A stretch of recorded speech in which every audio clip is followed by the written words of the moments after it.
السلام عليكم ورحمة الله وبركاته. معاكم المهندس عصام النشار. النهاردة عايزين نجيب العزم على كمره خرسانة أو ستيل. نبدأ نعمل الدي اكس اف للكمره.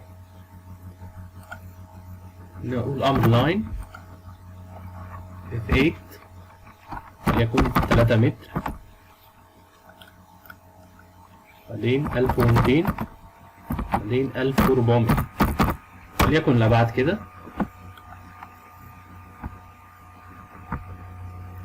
نبدأ نعمل لها سكيل 0.001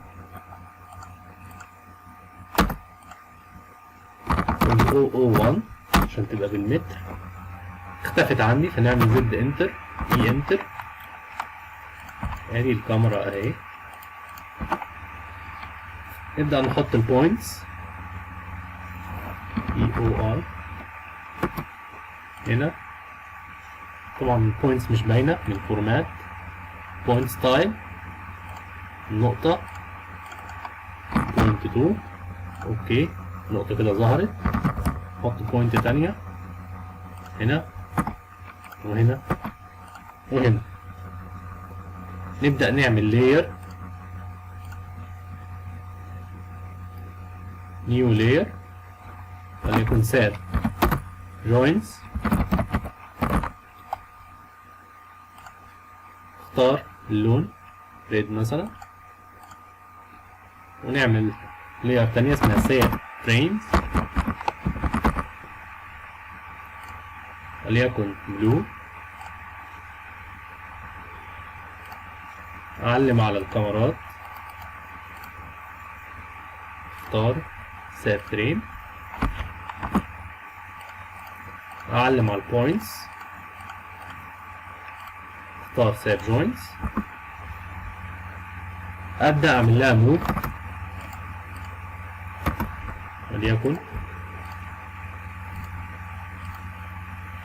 نقطة الصفر والصفر ومنتصف البيم.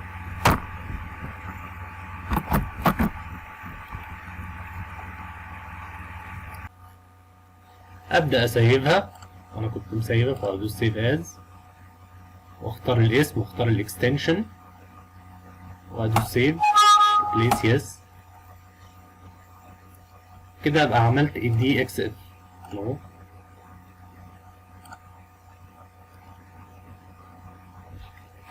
عايزين بقى نعمل موديل الساب. ندخل على الساب نقول نيو موديل بلانك. انا بس عشان فاتحه ادوس نيو موديل نو بلانك. هقفل واحدة من الويندوز، بقى عندي واحدة بس. اولا يونت طبعا عايزها طن متر. هبدأ اعمل امبورت للدي اكس اف. فايل امبورت دي اكس اف. استورد ملف الدي اكس اف. اختار مكان الفايل، اخد مكان الفايل كوبي،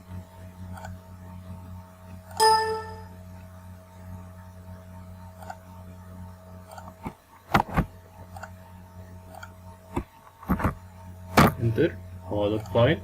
اوكي زد طن متر. اوكي هنيجي في الجوينتس نختار ساب جوينتس، والفريم نختار ساب فريمز ونقول اوكي.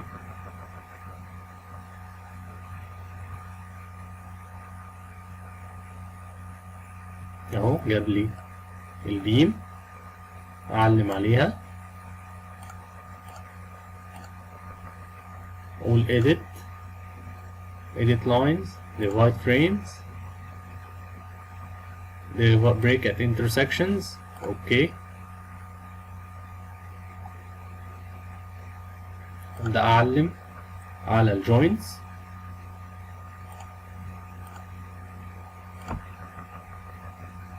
assign join restrain وليكن hinged.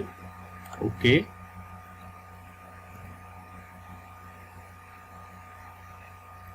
define materials add new material steel is 36 اللي هو ستيل 37. اوكي اضافه. add new material concrete. اوكي. modify اغير اسمها وليكن FCU 250 وزنها 2.5 طن بر متر كيوب. الرقم هنا 2200. اوكي اوكي. نعمل define للسكشن. define section frame section add new property concrete rectangular سميها beam 30 في 60 وليكن 30 في 60 depth 0.6 width 0.3 concrete reinforcement. اختار beam حط الكفر 0.025. اوكي. اختار الماتيريال FCU 250. اوكي اوكي. نعمل define للسكشن الستيل. define section frame section import new property steel I اليورو open. نختار الماتيريال A36. ننزل نختار IPE وليكن 360. اوكي اوكي اوكي. نعمل define للload pattern. define load pattern dead 1 live type line add new load pattern. اوكي. نعمل define للload combination. define load combination add new combo سميها ultimate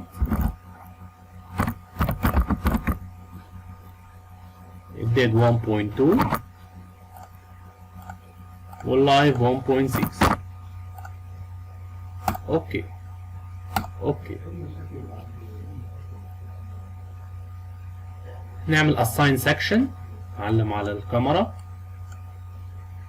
assign frame section وليكن ب 30 في 60. اوكي.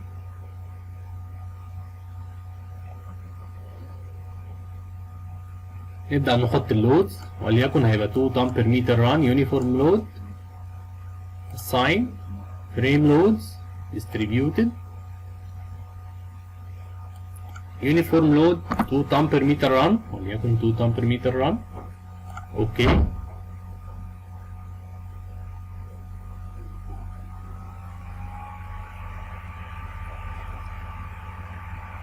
نبدأ نعمل run now. هيقول لي عايز يسيبه. ناخد مكان هنا copy نحطه هنا ونسميه ساب وليكن ساب. save.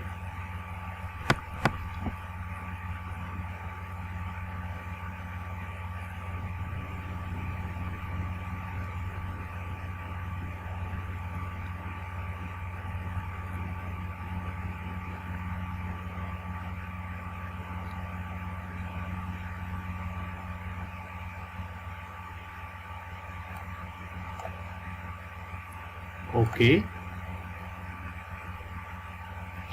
عايزين نطلع المومنت display show forces stresses frames.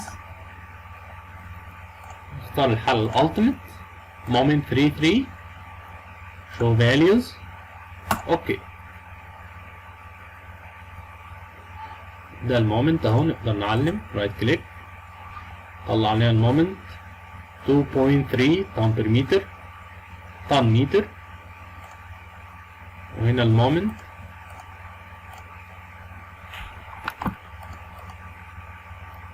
2.3 طن متر نيجاتيف. وهنا 0.5 طن متر بوزيتيف. نقدر نصمم دلوقتي الكاميرا. طب لو هي قطعها ستيل نفك الاف. اوكي، نعلم على السكشن، assign frame section IPE 360. اوكي،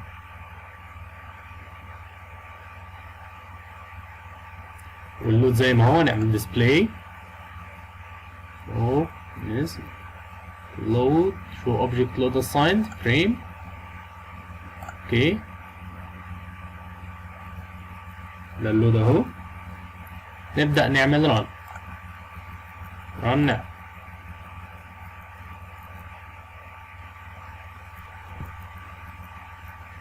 done. ده المومنت اهو 1.8 طن متر.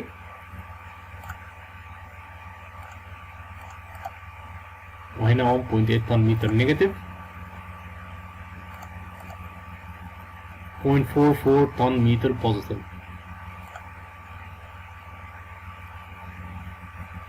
نقدر دلوقتي نصمم الكاميرا الستي. وبكده يكون الفيديو انتهى. لو عجبك الفيديو اضغط لايك واشترك في القناة وفعل زر الجرس. والسلام عليكم ورحمة الله وبركاته.